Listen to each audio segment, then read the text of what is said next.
আপনার লেকচার শুনতে এসেছি, আর বিভিন্ন ধর্মগ্রন্থের উপর আপনার দখল সত্যিই প্রশংসনীয়।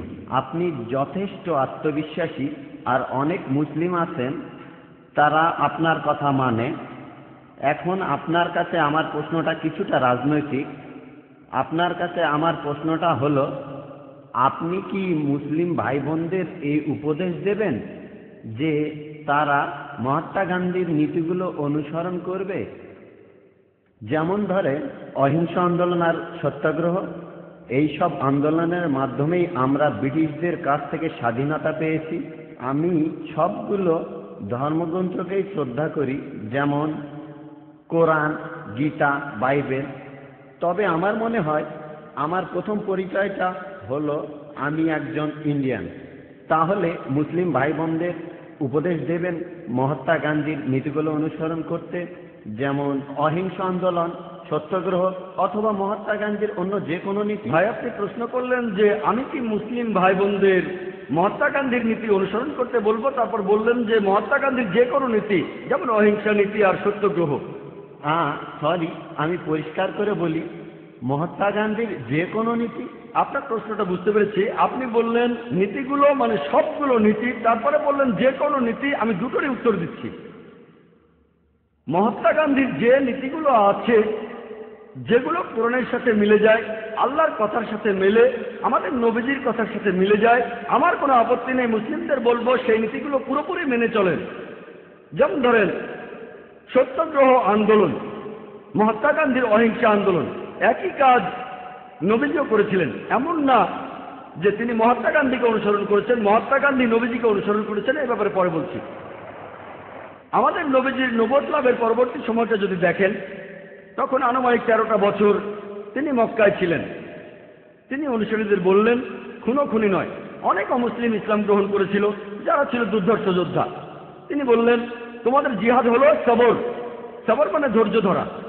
অনেক মুসলিমকে হত্যা করা হয়েছিল। মক্কার পৌত্তলিকরা দুর্বল মুসলিমদের টার্গেট করত, তাদের অত্যাচার করত, তাদের মেরে ফেলত। যাদের শক্তি ছিল তারা খেপে গেল। তারা বলল যে আমাদের ভাইকে খুন করেছে, আমরা এখন প্রতিশোধ নেব। নবীজি বললেন, তোমাদের জিহাদ হলো সবর। দেখবেন কারো হয়তো শক্তি আছে লড়াই করার, সে যদি লড়াই করে সেটা ভালো। কিন্তু কারো লড়াই করার শক্তি আছে, তখন বলা হলো তোমরা লড়াই করো না। তারা নিজেদের সামনে রাখলো, এটাই শ্রেষ্ঠ জিহাদ। আরবি জিহাদ শব্দটার অর্থ সংগ্রাম করা, এর অর্থ চেষ্টা করা। তখন আমাদের নবীজি বলেছিলেন, খুনোখুনি নয়। তারা রাস্তায় নেমে পড়তেন আর বলতেন, আমরা সাক্ষ্য দিচ্ছি যে আল্লাহ ছাড়া কোনো উপাস্য নেই, আর মুহাম্মদ সাল্লাল্লাহু আলাইহি সাল্লাম আল্লাহর প্রেরিত রাসূল। মানুষ পাথর মারলো, তারা তাদের কিছু বলল না। তাদের অত্যাচার করা হলো, কিন্তু তারা প্রতিশোধ নিল না। নবীজি তায়েফে গেলেন, লোকে পাথর মারলো, তিনি কিছুই বললেন না। তাহলে এটা হলো একটা পদ্ধতি। তবে এই পদ্ধতিটাই সব নয়। আগে আমি উত্তরটা শেষ করি। না স্যার, ডক্টর জাকিরের কথা শেষ হলে তারপর প্রশ্ন করবেন, একটু ধৈর্য ধরুন। আচ্ছা আচ্ছা, ঠিক। আপনি প্রশ্ন করেছেন, আমি সেখানে উত্তর দিচ্ছি। মহাত্মা গান্ধীর এই নীতি, এই অহিংসা নীতি অনেক ক্ষেত্রে কাজে লাগবে। কিন্তু এখন যদি ইন্ডিয়ার সরকারকে বলেন যে এই লোকটা ডাকাতি করছে, এটা অপরাধ, অ্যারেস্ট করবেন না। এই লোকটা ধর্ষণ করছে, এটা অপরাধ, কিন্তু অ্যারেস্ট করবেন না, ইন্ডিয়ার সরকার কি এটা মানবে? সব দেশে দেখবেন যে পুলিশ বাহিনী আছে। এই পুলিশ সেদেশের শান্তি আর নিরাপত্তা নিশ্চিত করতে মাঝে মধ্যে তারা বল প্রয়োগ করে অপরাধীদের বিরুদ্ধে, যাতে শান্তি বজায় থাকে। আপনি ইন্ডিয়ার সরকার বা বোম্বের পুলিশ কমিশনারকে বলতে পারবেন না যে দেখেন মহাত্মা গান্ধী অহিংসার কথা বলেছেন, তাই যে ডাকাতি করছে তাকে করতে দিন। তাকে শুধু বলেন ডাকাতি করবেন না। ধরেন কেউ আপনার বোনকে ধর্ষণ করছে, শুধু বলেন ধর্ষণ করবেন না, এটা হচ্ছে অহিংসা নীতি। এই নীতিতে সব কাজ হয় না। ইসলাম ধর্মে জুলম বলে একটা শব্দ আছে। জুলম, জুলম আরবিতে এই শব্দটার অর্থ হতে পারে উৎপীড়ন। আর যে এই উৎপীড়ন করে তাকে বলা হয় জালিম, একজন জালিম। আর কোন লোকটা বেশি জালিম? যে মানুষ এই উৎপীড়ন বন্ধ করতে পারে কিন্তু তারপরেও করে না। নবীজি মুহাম্মদ সাল্লাল্লাহু আলাইহি সাল্লাম বলেছেন, সহিহ মুসলিমে উল্লেখ আছে, যদি খারাপ কাজ হতে দেখো তোমার হাত দিয়ে তা থামাও। যদি হাত দিয়ে থামাতে না পারো তাহলে তোমার মুখ দিয়ে থামাও। যদি মুখ দিয়ে থামাতে না পারো তাহলে মনে মনে অভিশাপ দাও, আর মনে মনে অভিশাপ দিলে তুমি হবে সবচেয়ে নিচু স্তরের মুমিন, সবচেয়ে নিচু স্তরের মুসলিম।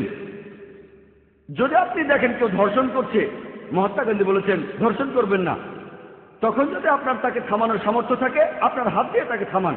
সে হয়তো আপনার বোন না, হয়তো আপনার মা না। যদি দেখেন কেউ ধর্ষণ করছে, তাকে হাত দিয়ে থামাতে পারলে আপনার হাত দিয়ে থামান। যদি সেটা না পারেন, যদি দুর্বল হন, শরীরে শক্তি না থাকে, মুখে বলেন ভাই সাহেব ধর্ষণ করবেন না, বলাৎকার করবেন না, ভাই ধর্ষণ করবেন না। আপনার মুখ দিয়ে তাকে বলেন। যদি ভাবেন আমি মুখে বারণ করলে লোকটা আমাকে মেরে ফেলবে, অন্ততপক্ষে মনে মনে অভিশাপ দেন। তাহলে পরিস্থিতির উপর নির্ভর করে কাজের পদ্ধতিও বদলাবে। নবীজি যখন মদিনায় গেলেন, একসময় শান্তি বজায় ছিল, তারা হুদাইবিয়ার সন্ধি করল। মক্কার মুশরিকরা মুসলিমদের সাথে তখন একটা চুক্তি করলো, মুশরিকরা চুক্তি ভঙ্গ করল, তারপর যুদ্ধ বেঁধে গেল। আল্লাহ তাআলা তখন বললেন, যুদ্ধক্ষেত্রে কাফিরদের দেখলে ভয় পেও না, লড়ো, হত্যা করো, পরিস্থিতির উপর নির্ভর করবে। একজন বিখ্যাত ঐতিহাসিকের কথা অনুযায়ী মাইকেল এইচ হার্ট তার একটা বইতে তিনি পৃথিবীর ইতিহাসে 100 জন প্রভাবশালী মানুষের কথা বলেছেন। 1 নম্বরে তিনি বলেছেন মুহাম্মদ সাল্লাল্লাহু আলাইহি সাল্লামের কথা। শুধুমাত্র এই জন্যই কথাটা বলছি না, তিনি এখানে আরো বলেছেন মহাত্মা গান্ধী সম্পর্কে। মাইকেল এইচ হার্ট খুব বিখ্যাত ঐতিহাসিক, ইতিহাসের 100 জন প্রভাবশালী মানুষের কথা বলার পরে তিনি সেখানে বেশ কিছু কথা বলেছেন। এখানে তিনি তখন মহাত্মা গান্ধী সম্পর্কে বলেছেন। তিনি লিখেছেন যে মহাত্মা গান্ধীর এই সত্যাগ্রহ আন্দোলন, যেটা ছিল তখনকার গুরুত্বপূর্ণ আন্দোলন, এটার জন্যই নাকি ব্রিটিশরা তখন ফিরে গিয়েছে। কিন্তু তিনি বলেছেন যদি এই আন্দোলনটা না হতো তারপরও ইন্ডিয়া ঠিকই স্বাধীন হয়ে যেত। এটা বলেছেন বিখ্যাত ঐতিহাসিক মাইকেল এইচ হার্ট।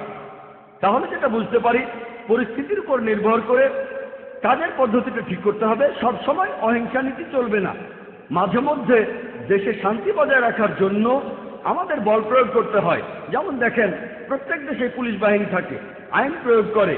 কেউ যদি কোনো কিছু নিয়ে বাড়াবাড়ি করে, ধর্ষণ করে, ডাকাতি করে, নিরীহ মানুষদের ক্ষতি করে, তখন শেষ উপায় হিসেবে প্রত্যেক দেশের পুলিশ যেমন বল প্রয়োগ করে, একইভাবে ইসলাম বলছে যে শেষ উপায় হিসেবে, শেষ অবলম্বন হিসেবে মাঝে মধ্যে শান্তি বজায় রাখার জন্য বল প্রয়োগ করতে হয়। আশা করি উত্তরটা পেয়েছেন।